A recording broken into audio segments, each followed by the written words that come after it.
Okay, well, let's start with grammar. Why not? Sounds fun. We can do that. We are going to turn to page 91 in your grammar book.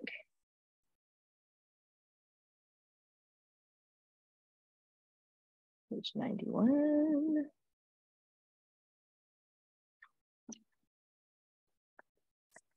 Okay, I've got a new desk I'm working with, so I gotta figure all this out real quick.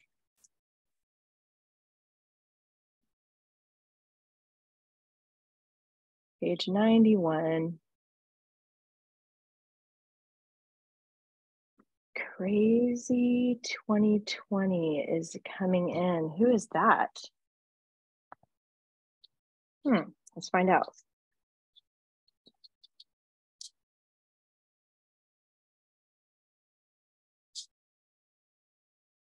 Oh, it's Delilah. You have a different name on your screen. It says Craze. This is one of my other laptops. Okay. Trying something different today? Yeah. We're on page 91 in the grammar book if you want to get there. All right, so on page 91, we're going to start with homophones. We've talked about these before, so you should be pretty familiar with those.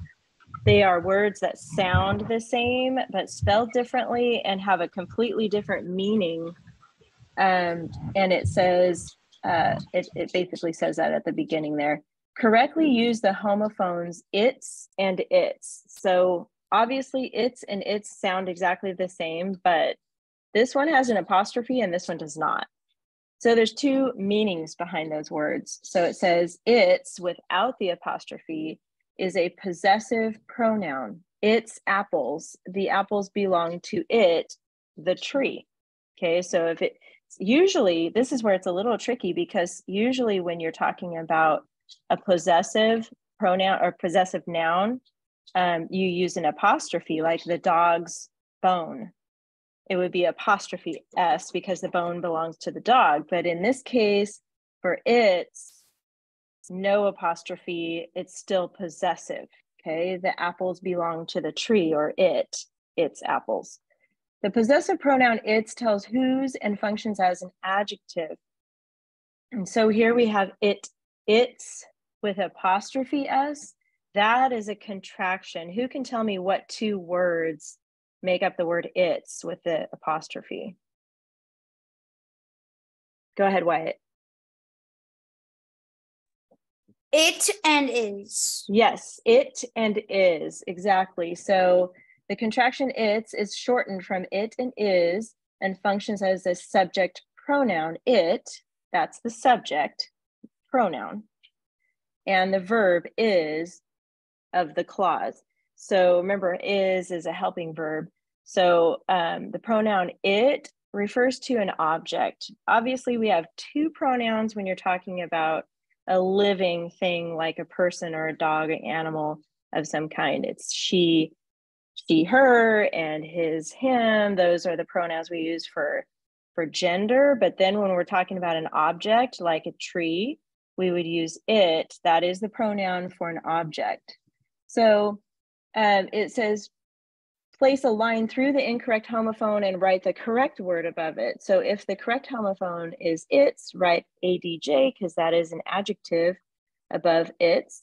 If the correct homophone is its with an apostrophe, write PR and S, so pronoun and subject above it. And then write V above the apostrophe S, which is the verb. Okay, don't worry if you're a little confused because we're going to practice this a bunch. Right here, the practice sentence says, it's sad that the horn is no longer with its original owner. Okay, so we've got two its in here and they're both incorrect. This one's drawn out and it should be, it is sad. So it's with an apostrophe, sad that the horn is no longer with its original owner. So that becomes PR for pronoun, it, and then we've got the subject verb. So that's how we're gonna mark this. We're gonna correct it and then mark it with those labels. And then here, this one should be possessive its owner, so the horns owner, that does not need an apostrophe, and it is spelled this way. That's the correct way, and it's considered an adjective, okay?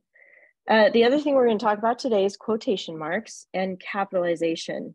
So quotation marks, as you already know, is when somebody's talking in your story. And so here is an example, the quote, "I want the gold." It kind of sounds like from King Midas story that we read. "I want the gold." And then the attribution, that means who said it.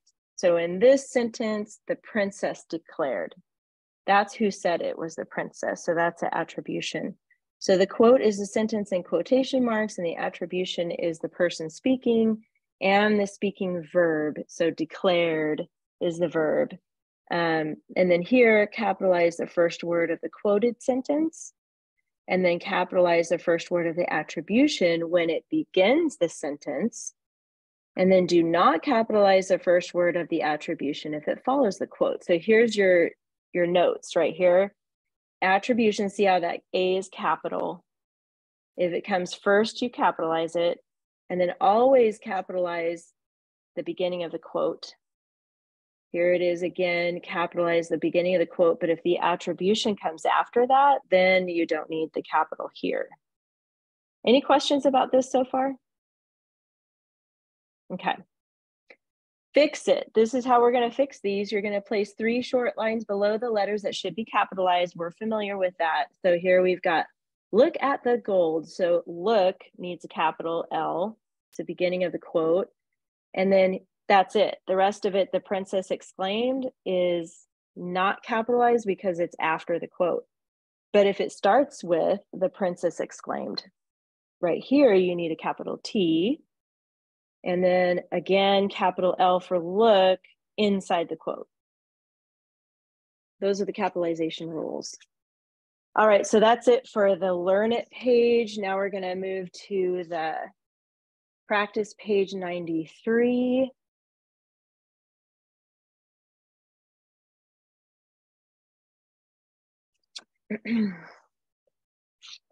Who would like to read the sentence today? Any takers? Any takers? Okay, Alexis, go ahead and read the sentence. The princess who now owned the 3 magic gifts crept to the palace. Okay, that was a little weird to read because there's some mistakes in there. So you did a great job with that. And that word crept is the past tense for creep. And do you know what that means to creep? Creep along, like tiptoe, like sneaky. Okay, so crept, that's basically what that word means there. And then our vocabulary word is owned. Owned just means you have something. Maybe you bought it, or you just, it's yours. It belongs to you, right? If you own something, that means it belongs to you. Okay. Check for something here. So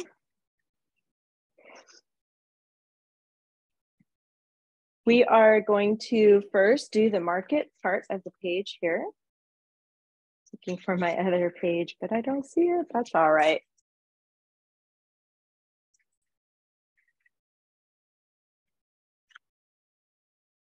Okay, articles, a and the.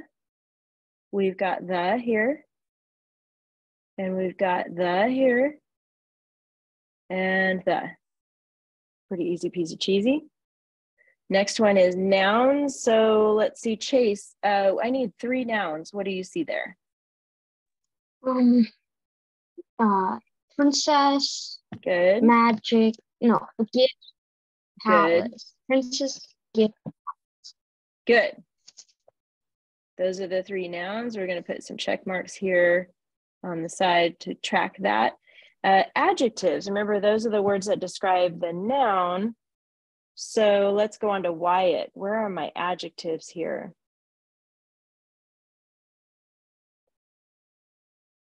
Describing the nouns. We can tell which one or how many. 3 3, good. That tells how and many. 2. 3 and 2. Okay, well, actually, this is a mistake. So we're going to fix that homophone because crept to the palace, that's misspelled. So it's not going to be that one, but there's another word here that describes the gifts. You see that one? If I were to ask which ones, yeah, the magic gifts. Good. So those are the 2 adjectives. Then we've got a prepositional phrase. So Cassie, do you remember how to identify a prepositional phrase?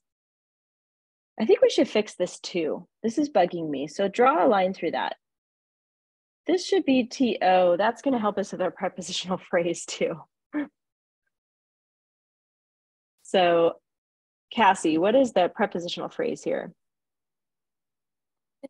I think the prepositional phrase is the 3 magic gifts. No, you're going to look for a preposition, and we don't really have time for you to hunt for it in the back of your book, but remember there's a list back there that tells you the prepositions, and I'm going to give you a clue. To, the word TO is a preposition. So that's where the phrase starts, and then it ends with a noun. So what would the phrase be? Palace. Good, so to the palace. That's your whole phrase right there, to the palace, because to is a preposition, and then palace is the noun, so to the palace is the prepositional phrase. Okay, and then we've got a who, which clause here that we're going to put in parentheses.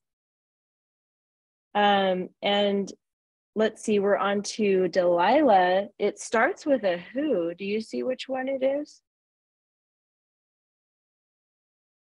We're looking for the who clause.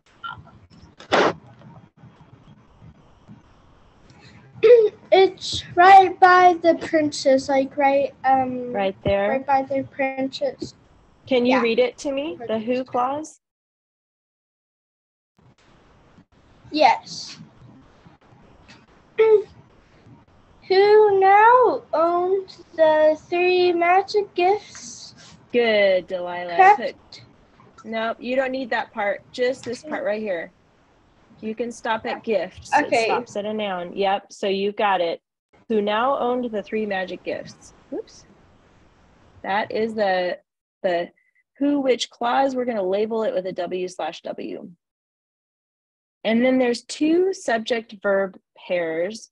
So let's look first within the who clause, because we always have subject-verbs pairs there. Let's look for the verb.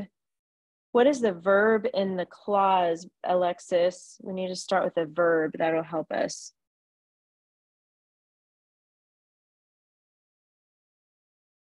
What's the verb in who now owned the Crept. 3 magic gifts? Say it again. Crept. That is the verb Crept. out here. Okay, so you're right. Crept is the verb. So there's 2 places where you're going to find subject-verb pairs. One place is going to be within the clause, and the other place is going to be on the outside of the clause. So let's go ahead and start there since you picked crept. And to find out who the subject is, you ask yourself, who crept? So can you tell us that, Alexis? The princess. The princess. Good. Now on to Wyatt. Within the who clause, what is the verb there?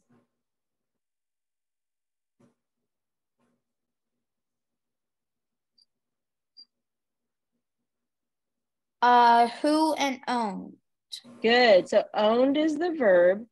And then actually who, this is referring back to the princess. So you're right. That is the subject within that clause.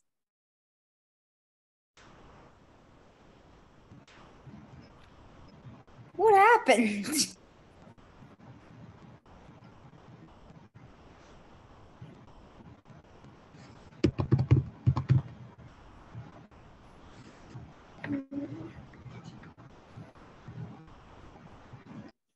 You're muted. Weird. Okay, how about now? You guys hear me okay?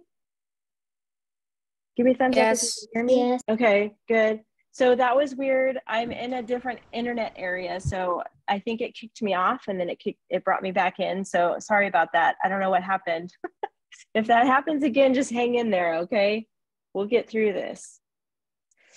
All right, so we're done with this page. I'm not going to give you time to write this down at the bottom right now. I want you to do that for part of your homework. So we're going to finish with grammar. We need to get on to the writing part of the class. So go ahead and set your grammar aside. And now we're going to move on, and we're done with the story we worked on last time. For your homework.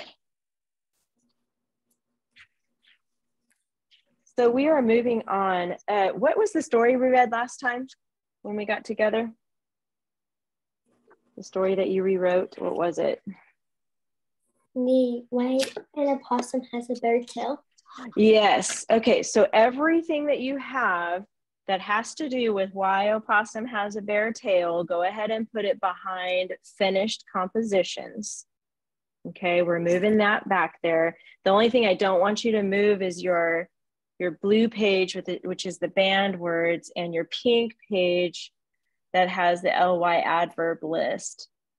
I want you to move your original story, why opossum has a bare tail. I want you to move your keyword outline, your story sequence chart, and your version of the story. Move all that behind finished compositions because we're done with that. Yay.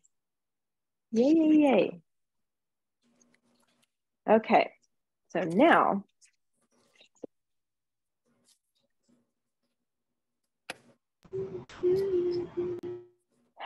I want you to get out a clean lined piece of paper. We're gonna do some notes together. So go ahead and get a clean piece of paper out. You know what to do. Put your name at the upper left with the date. So your name goes here. Today's date is January 17th, 2023. And I want you to put at the top here, story sequence chart. And you guys know this, we've done this a few times. So this is gonna be kind of like a little quiz for you, okay? I forgot to tell you you were gonna do a quiz today, but I have total confidence that you will do fantastic. So go ahead, remember how we draw a line down the middle of your paper? And then you probably remember this. Go ahead and write this in. And then skip a line, and then Roman numeral 2, 1, 2, 3, and skip a line, Roman numeral 3, 1, 2, 3.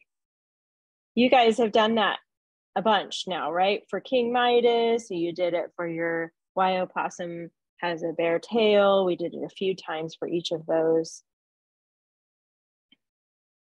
And then remember how we drew lines across, like right on top of the Roman numeral 1, right on top of Roman numeral 2, and right on top of Roman numeral 3. And then I always do one at the very bottom just because I like my paper nice and tidy.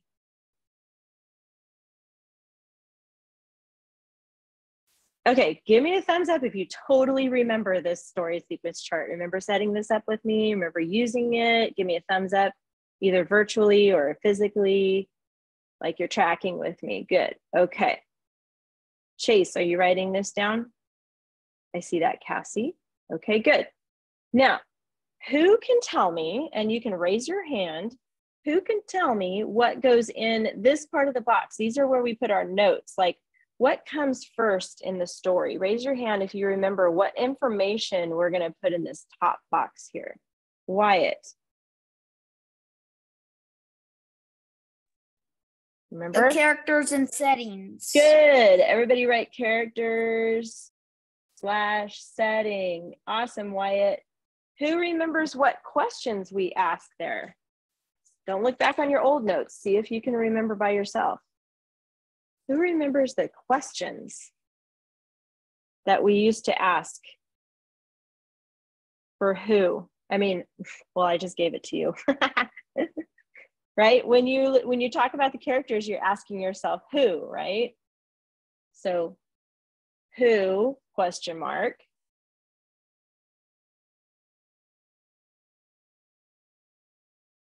Okay. And then remember we were asking what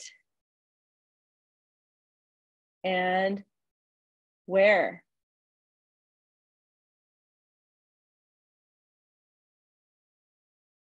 Remember those questions? All right, let's see if Delilah, do you remember what the middle part of the story was?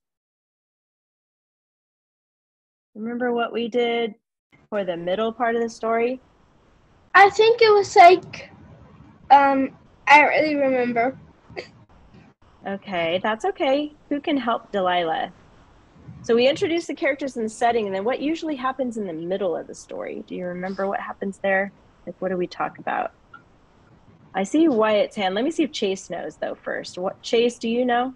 What happens in the middle of the story usually? Like they start going on an adventure or something.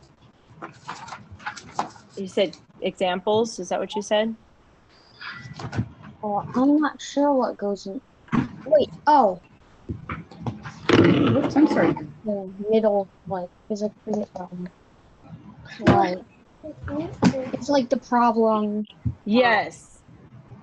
Here's the word you're looking for. Conflict, problem. Is that what you were going to say, Cassie? Yeah. And I also saw somebody else had their hand up. I think it was Wyatt. Conflict and problems. So I was going to say that too.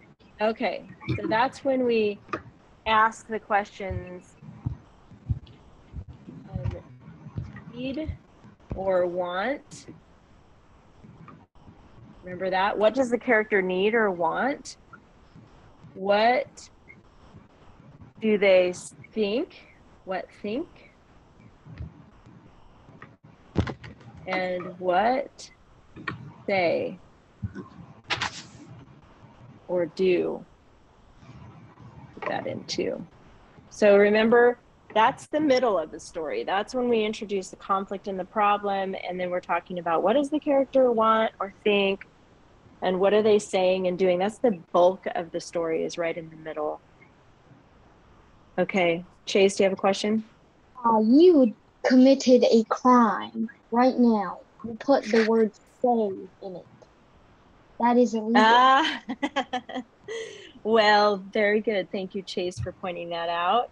If I was writing the story in my own words, that would be when I would commit a crime, right? He's pointing out, I said, I wrote a banned word. Is that what you're saying, Chase?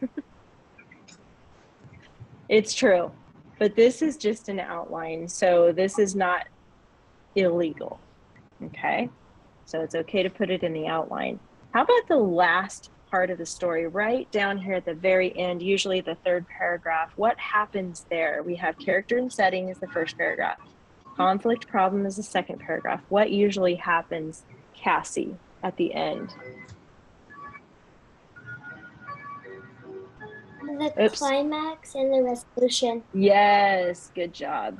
Climax and resolution. I'm hearing music in somebody's background, so maybe it would be best to stay on mute. I think it might be you, Delilah.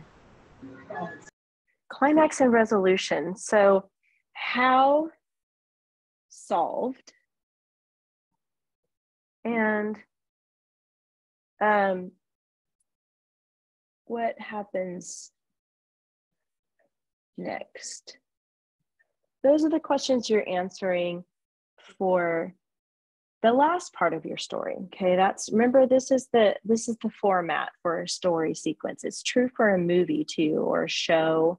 Usually they introduce the characters and then the climax and the problem. I'm sorry, the conflict and the problem, and then the climax and the resolution. So this is the format that I want you to memorize inside your head And today we're going to make another story sequence chart, but we're not going to have these notes on the next page.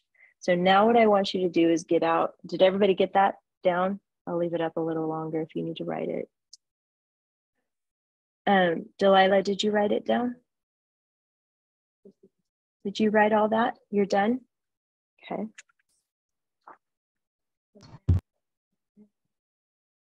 Okay. Go ahead. I'll give you one more minute to finish writing that. I'm going to pull something up here on my other phone. Okay. Okay, once you're finished writing that, go ahead and get out a clean piece of paper. I'm just going to erase this one. Clean piece of paper, go ahead and put your name and date at the upper left.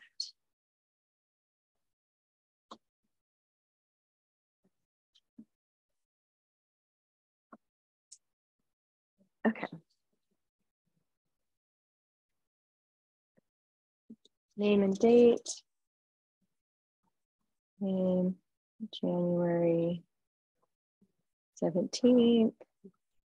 All right, we are going to start a new story today. And this story, and I'm going to have you get it out in a minute, so you don't need to get it out yet. We're just going to set up the outline for it. You're going to skip a line, and I want you to put the little red pen. And write that on your paper, and then put story sequence chart.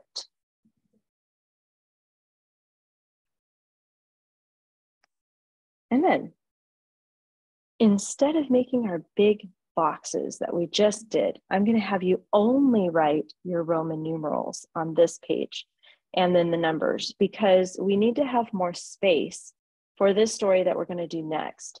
So rather than having a big chart, I'm going to have you just skip a line and put Roman numeral 1. And this time I'm going to have you do 4, skip a line, Roman numeral 2, and skip a line and do Roman numeral 3. I'll give you a minute to write that down. Now we have lots of space. We can use this for our story sequence chart without having those extra boxes on the side. But you can use those boxes for notes when you're doing your homework assignment and you're trying to remember, oh, what is Roman numeral 2? What am I supposed to put there?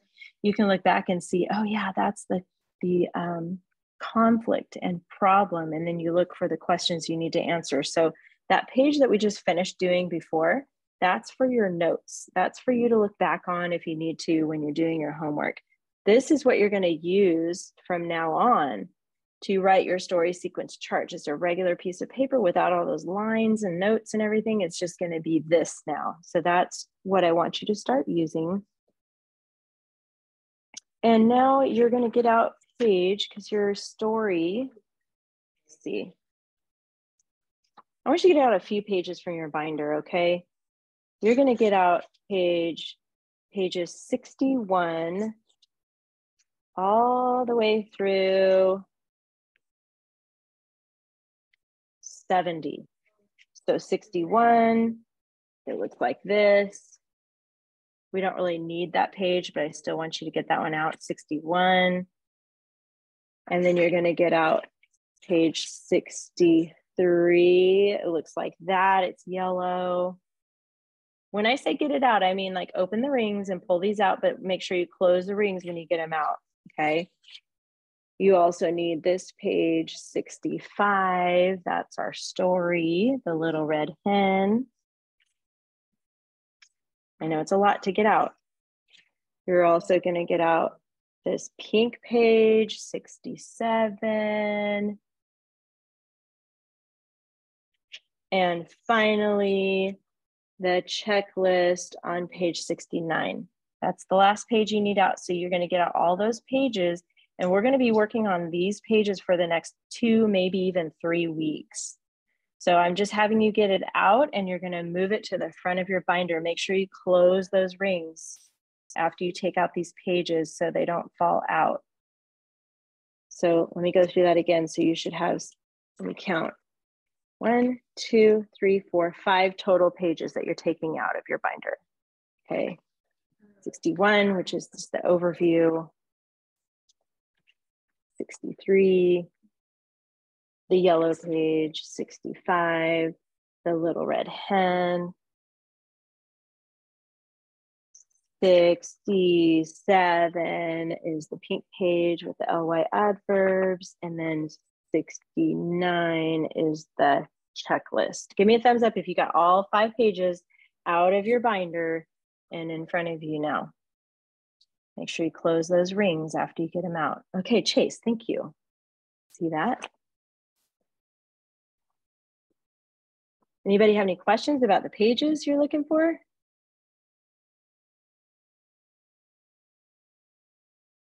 Keep them all in front of you. When we're done with class today, you're going to move all 5 of those pages to the front of your binder.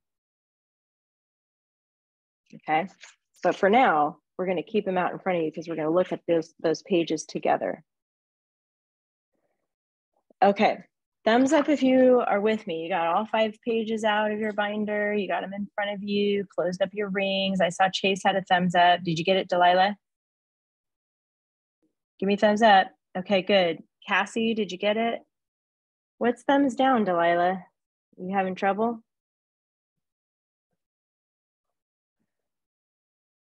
I can't find the, where's the pages again? Cause. Do you have your binder in front of you? Yeah, but I can't find the page. Grandma with you? Yes. She didn't hear the pages that she needed to pull out. She got the blank ones. She got the blank binder, but we didn't hear the page numbers. It starts with 61. It looks like that, 61. 61. It's all the pages you need for the little red hen, basically. So 61, and then you know how it goes every other page number. So 63 is, she should also have that one out.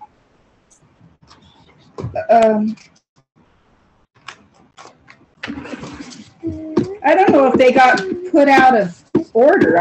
63, 61. Okay. 60. I see them, Delilah. And then it should be, well, do you have this page, the little red hen that looks like that on 65? Well, one time all her pages fell out, and we tried to get them in order. Now 60. Okay, what was it? 61. It should be 60. 62 and 6. Yeah. Well, the first one we're really going to look at is 65. So that's probably the most important one. If you could make sure she has 65, we're going to start with that one. Okay, 63. Okay, I find 65. I don't see a 64, but 65. Okay, 67. I found 65. Okay, and 69. Okay. Yeah, 69 okay, that's only is the last one. Okay. So does everybody else in the class have this story? This is what we're going to look at first. So go ahead and put this in front of you, page 65. Give me a thumbs up if you have 65 in front of you. There it is, Delilah. Okay. I see you nodding. Alexis, do you have a question? There. We're 69. I'm trying to. You're good. I don't. All right, so everybody turn to 65. Don't worry about 69 right now, Delilah. You guys can find that after class. But go ahead and turn to 65. Pay attention. Okay, and Delilah, I see you putting things in the chat. So I don't want you to use the chat right now, okay, Delilah? Just listen. I want to make sure you're paying attention, okay? So we're on page 65. We're going to read the story called The Little Red Hen. And I'm going to read this story, and we're going to start working on our story sequence chart using this story. Now, has anybody heard this one before? The Little Red Hen? If you have not, have you heard of the story, the book called Cook-a-Doodle-Doo? Have you heard of that one? Cook-a-Doodle-Doo? No. Okay. So this might be new to you. That's fine. We used to read the Cook-a-Doodle-Doo one. It's similar to that. So it says here, abridged from an 1818 telling by Florence White Williams. And so abridged just means it's part of the writing that she wrote, okay? And her name is Florence White Williams. But this date, 1818, means it was about 200 years ago when this was written. So you're going to hear some language that you might not know in this story. So here's what I'm going to have you do. As I read it, use your pencil and circle any words that you don't know as I'm reading it, okay? Just as I'm going, you go, oh, that's a new word. I haven't heard that one before. Just circle it on here. You can write on this page. It's okay. And then we'll talk about those vocabulary words. But some of these words you might not have heard before because it was written in 1818, and that was a long time ago. So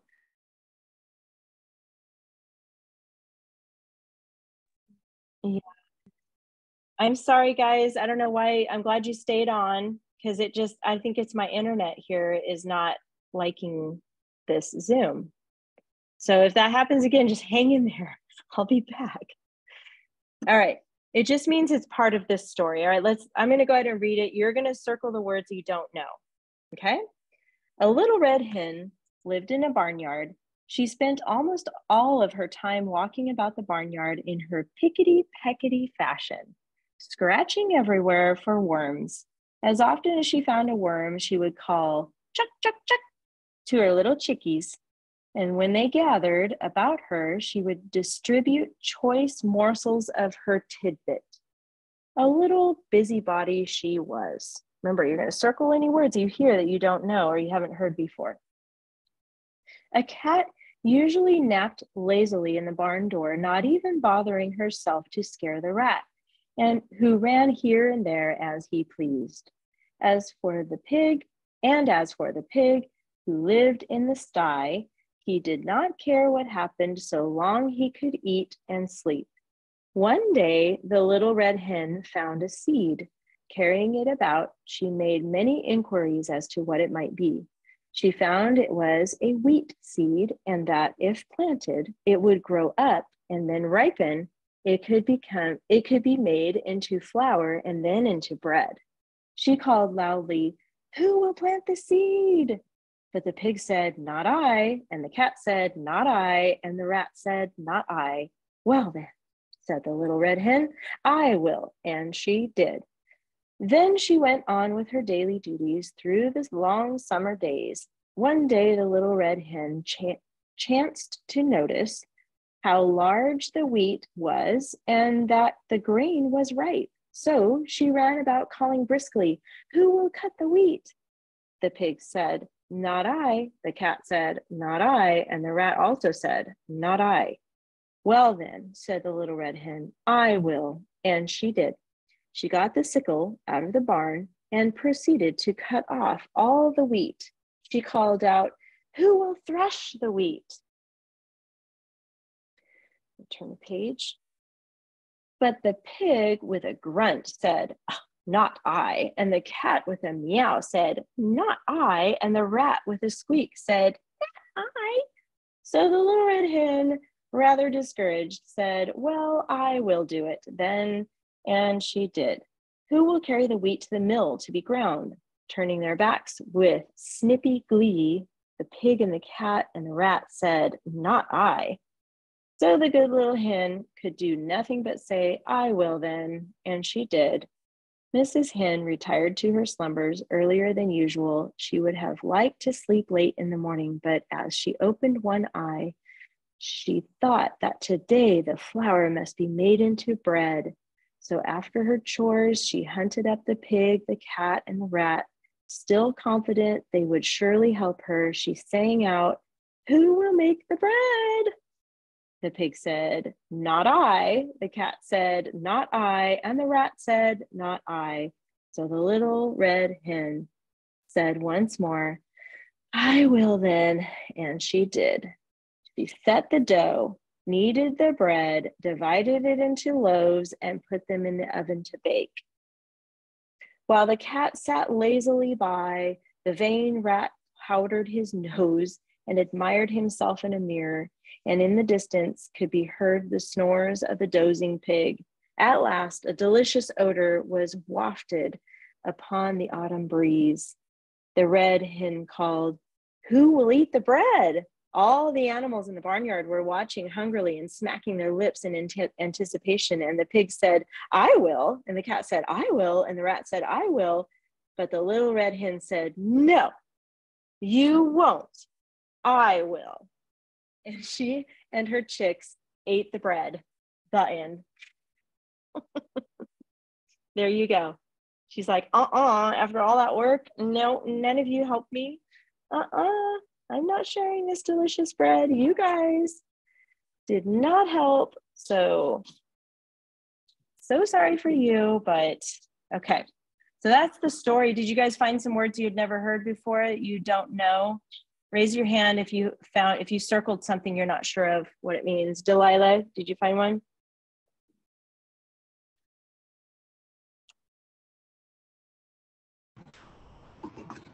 Which one? It was a few. Just tell me one. Okay. Okay. Pick the. I already say the word. We're just gonna say it to the camera. Oh, you can't see it. Yeah. Pickety peckety right there. Okay. Yeah. So that's just kind of a made up word that this author came up with just to kind of make it sound fun in her pickety peckety. So you know that chickens, when they peck the ground, they're looking for bugs, right? Or worms or something. So she just was walking about with her pickety peckety fashion, just as kind of silly way of putting how she looked, okay, what she was doing. Anybody else have any words they circled that they didn't know? No, you guys pretty much got the story. That's good. All right. Yes. Actually, a funny fact is we actually had 225 laying hens. You have them right now? I had. At one time? Yes. 225. Mm-hmm. Wow. I think maybe I do remember you telling me that one time, but that is a lot.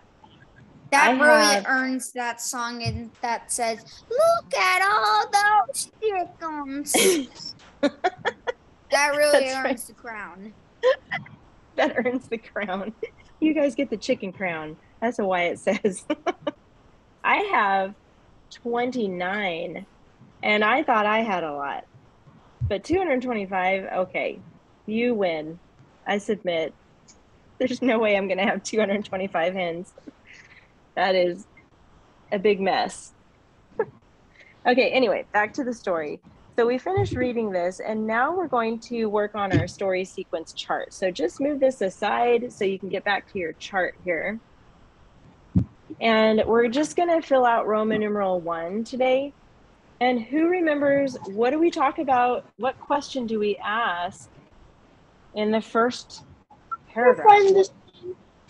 What are we talking about in Roman numeral 1? Remember on our notes from your earlier. This thing that I drew, I did that, but I can't find it. So Chase, what goes in Roman numeral 1? What are we talking about in Roman numeral 1 for the story sequence chart?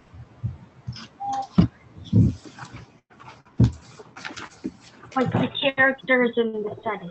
Characters in the setting. So we need to talk about the characters. Let's put LRH. That's going to stand for Little Red Hen. Remember, we can use abbreviations like that for free, so we don't have to count that.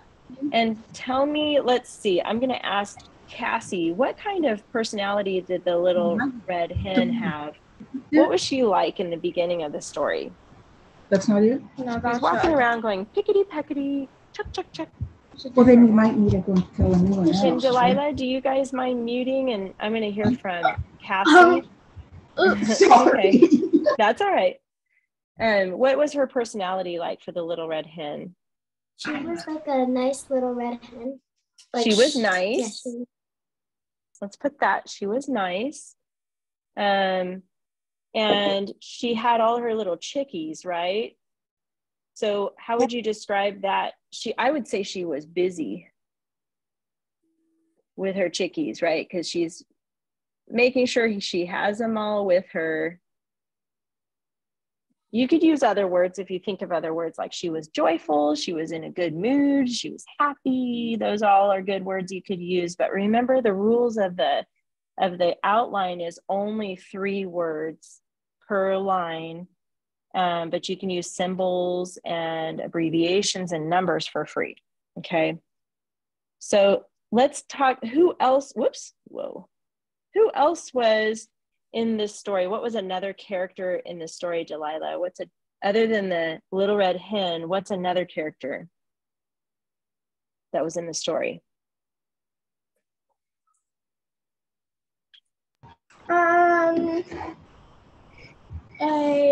Another animal in the story is a cat. Okay, good. Let's put cat next. And Delilah, tell me a little bit about the cat. What was the cat's personality like? What was the cat like? You can look back on the story. It didn't ever want to make the bread. Okay, so we could probably say the cat was lazy, huh? Let's put lazy down. And then the cat, let's see, did the cat lie in this story? The pig was saying that I think they wanted to help in the beginning, but then she never wanted to help, right? The cat never wanted to help. It was the cat napped lazily, not even bothering herself to scare the rat. So I guess the cat didn't lie, huh? So it was just mainly lazy, and we'll just put napped, right? Because the cat was just like being super lazy and didn't care. We'll just put that. And then who else was in the story? Alexis, what was another animal in the story? The cat was her. The pig. Pig was next. What's something about the pig? What did the pig do? I remember he was sleeping in the barn. Sleeping, yep. Sleeping and eating its stuff that it likes to eat, right? Pig was just kind of sleeping and being lazy and eating. Wait, if he was already eating, then why did he want to eat the bread? Well, do you remember that part where it says the smell of the bread wafted? That just means, oh yeah, and I don't know if you guys have ever smelled fresh bread before, but wow, it smells amazing. And it doesn't matter if you just ate dinner or if you're starving, it doesn't matter. You want a piece of that bread, even if you're full. It's like smells so good. So, okay, then let's go on to Wyatt. What was another animal in the story? The rat. Yes, the rat. And what was a rat? What kind of personality did the rat have? He was lazy, and he was like he wanted him to look sharp. He was actually did not take. And one of the things he said, the rat was looking in the mirror. Okay, so maybe he was prideful, right? He was looking at himself like, I'm the best rat there ever was, thinking that maybe when he was looking in the mirror. He was prideful, but he was also carefree, right? He didn't want to help. He just wanted to do his own thing. Yeah. He just only cared about himself. Exactly. Okay, I agree with that. Good job. And then, what was it? Well, they were in, let's do this number 4. That we need to kind of mention where they are. They're in a farmyard. So let's put farmyard. And then what was it that the hen found? Remember, she found something in the beginning. What did she find? Wyatt? Seed. A seed. I'm going to put wheat. The wheat seed. Yes, and seed. Okay. I know Now- that since I play a lot of Minecraft. Oh, good. Is that one of the things you can collect? That's Yes, cool. if you break enough grass, it has a chance of dropping wheat seeds. Ah. There's people that don't know what wheat is on this planet. Okay, we're going to stop here. We're going to just focus on that first paragraph for your homework. So leave this here. And then what I want you to look at next is page 69, which is your checklist. So go ahead and get out page 69. You should already have it out near you. And look at that because we're running out of time now. Okay, and everything up here is pretty much the same. So we've got name and date, double spaced, title. We don't have to worry about the title yet because that's not until you're done with the third paragraph, right? We're only focusing on paragraph 1 this week. And then right here, that's where I want you to really pay attention. Now, when we did your parent-teacher conferences last week, I made sure your parents knew about this. So make sure you use this checklist when you're writing your paragraph. And you're only focusing on paragraph 1, which is right here. You're going to make sure you have 1 ly adverb, 1 who which clause, and 1 strong verb in this first paragraph. But the part I want to talk to you about really quick before you go is look at your banned words. And Chase mentioned earlier that I did something, I did something criminal. Is that what you called it? I did a crime? Okay, so these are banned words. You cannot use these words anymore in your writing. So when you write your first paragraph of this story, you cannot use say, said. That's going to be hard because that's the hen talks a lot in this story. So you're going to have to think of something other than say, said. You cannot use see, saw. And look, there's 2 more here. Think, thought, go, went. Now I want you to peek really quick. This blue page should be at the front of your binder right here, page 57. I'm hoping it's there. That is your banned words list. That just stays at the front of your binder like always, right? You can Should literally just always say, stay. you could say when the little red hen yelled, "Who's Yes. eating bread?" Exactly, And then all great the example. animals screamed, "I will!" Or like when they're not. Screamed, yes. And then when yeah. like they're don't sit, and then when they're not doing it, they're like, the pig whispered. Yes. You got it. So use those other words we talked about. Now your chart has a lot more on it. Mine doesn't because I erase it every time. But do you guys have think, thought on yours already? And go, went? No. Okay, so I want you to add those too. And I'm only going to give you a couple. We're going to go a little bit long because my internet was weird today. So I'm just going to do a couple more minutes here. But instead of think, thought, you could use a word like decided. Go ahead and write that under think, thought. Or imagined. Or knew. Okay, well, there's a lot more. I only have time to give you 3.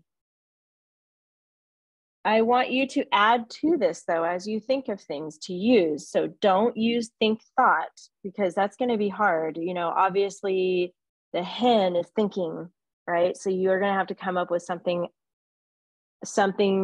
else other than think or thought. Go back on Zoom here.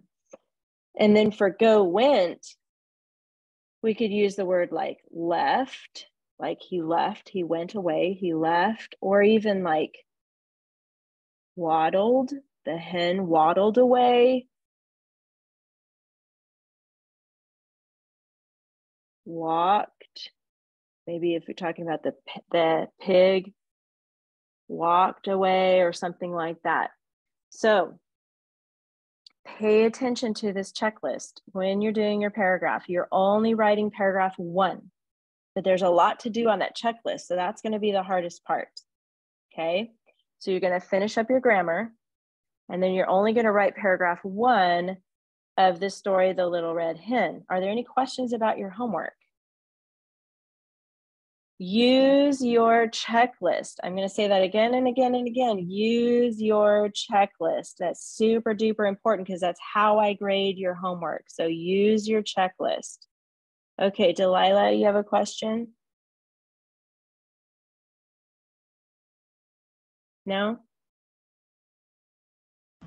No. Okay. All right, you guys, that's it for class today. Hopefully I'll be back in California next week, but I will have classes. So I'll see you next week. You guys have a great week. Bye. I'm never gonna leave.